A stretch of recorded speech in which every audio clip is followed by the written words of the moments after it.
Caminho da prosperidade, o Brasil que dá certo. Olá pessoal! Dentro do caminho da prosperidade proposto, o governo trabalhou com um binômio econômico de controle de gastos e arcabouço fiscal e de reformas pro mercado, que melhorassem a produtividade, o ambiente de negócios, a fim de facilitar a vida das empresas, dos cidadãos. Um arcabouço de medidas foi contemplado, de controle e de gatilhos, para dar previsibilidade na trajetória futura. O plano de transformação para a prosperidade também tem o empreendedor no centro, e um dos passos mais importantes para a melhoria do ambiente de negócios é a desburocratização, combatida com êxito nestes 3 últimos anos. As reformas implementadas já reduziram o custo de fazer negócios no país em quase 400 bilhões de reais e tornou o Brasil muito melhor para se empreender. Quem conversa conosco sobre esse assunto é a secretária especial de Produtividade e Competitividade do Ministério da Economia, formada em Administração pela Pontifícia Universidade Católica do Rio de Janeiro e com MBA em Finanças pelo IBMEC do Rio de Janeiro. Ela atuou por 20 anos no mercado financeiro na área de gestão independente de fundos de investimentos. Daniela Marques. Seja muito bem-vinda, Dani. E já quero lhe perguntar, em relação à produtividade e melhoria do ambiente de negócios, o que foi feito? Do lado de produtividade de ambiente de negócios, foram inúmeras medidas, né? Então é um conjunto de medidas pró-mercado que vão desde uma lei de liberdade econômica, que facilita a vida do pequeno empresário, e você consegue hoje abrir uma empresa em 24 horas, a gente reduziu muito a burocracia. Foram políticas de crédito descentralizadas, focada no micro e pequeno empresário, focada no MEI, focada em regras flexíveis, o crédito mais acessível, tecnologia. Então, dentro desse binômio, acho que tem um legado muito grande na trajetória de controle, num ambiente de negócios, ainda que tenha-se muito a fazer no Brasil, já bastante mais transparente e com muitas coisas que reduziram o custo do Brasil. E bastante coisa em inovação e tecnologia. A tecnologia e a digitalização foram essenciais para a gente combater a pandemia. E a gente pagou a nossa própria guerra, né? O ministro Paulo Guedes costuma dizer que houve um esforço enorme para que a gente controlasse ali durante a pandemia os gastos e que eles fossem localizados em coisas enfocadas no combate à pandemia, justamente para que a gente não deixasse os custos da nossa guerra e dessa doença tão terrível que assolou o mundo para as próximas gerações. Então, quando a gente fala de controle de gastos e de mecanismos de controle de gastos futuros, é porque a gente preservou as futuras gerações, principalmente durante o gasto que foi essencial de combate à pandemia. Destaca pra gente, Dani, as medidas que foram tomadas e o impacto positivo que elas tiveram.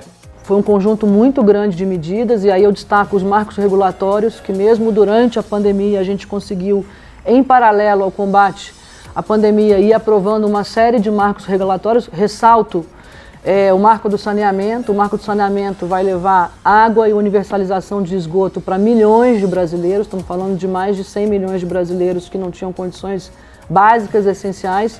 E esse marco faz um salto da ordem de 10 vezes o que era o investimento anualizado nesse setor e garante a universalização do saneamento nos próximos 5 anos. Então, esse é o grande destaque para mim, de legado, mas além do saneamento, fizemos o marco do gás para abrir a concorrência do setor, fizemos o marco de startups, fizemos o marco de ferrovias, marco de cabotagem. Então, um conjunto de marcos regulatórios que, aliado a uma política fiscal sólida, dão segurança jurídica para a gente atrair investimentos de longo prazo. Qual foi o resultado disso? O governo fez um programa de concessões baseado em contratação de investimentos futuros e não em outorga, que vinha esse resultado para o Caixa da União. E a gente tem hoje contratado de investimentos pelos próximos 10 anos quase 1 trilhão. Vamos superar, né? Superamos a marca de 1 trilhão de reais em investimentos contratados em projetos de óleo e gás, de infraestrutura, aeroportos, portos, parques.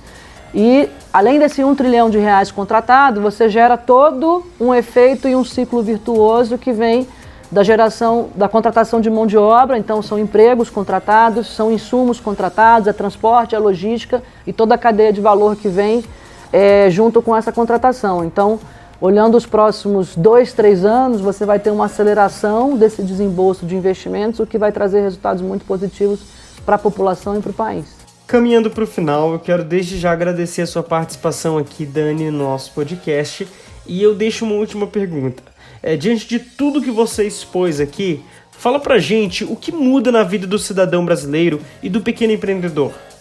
O que eu acho que muda na vida do cidadão, principalmente olhando que o Brasil é um país de renda média baixa, né, e ainda com um número de desempregados relevante, ainda que a gente tenha gerado, desde o pior momento da pandemia até agora, mais de 12 milhões de empregos, é que a gente demos assistência para 68 milhões de brasileiros durante a crise. Depois criamos um programa, o maior programa social que já teve, que foi o Auxílio Brasil, assistindo quase 20 milhões de famílias. Mas além da gente focar em assistência, e essa assistência não só via Auxílio Brasil, mas também políticas de saneamento, políticas de iluminação e outros tipos de política pública, a gente está dando a possibilidade de uma rampa de ascensão dessas pessoas. E isso vem através do empreendedorismo. Então, tudo que a gente fez para estimular o empreendedorismo, o MEI, o micro, pequeno empresário, que hoje são 99% das empresas, e isso significa mais renda para as famílias e mais empregos. Cada microempreendedor contrata mais 2, 3 pessoas, essas vão ter mais rendas e elas consomem mais coisas. Eu acho que essa trilha do empreendedorismo e da autonomia e da independência financeira, aonde a gente via capacitação, tecnologia e crédito, a gente está tentando não só dar um caminho para que elas tenham assistência social, mas também para que elas realizem seus sonhos e conquistem a sua própria independência.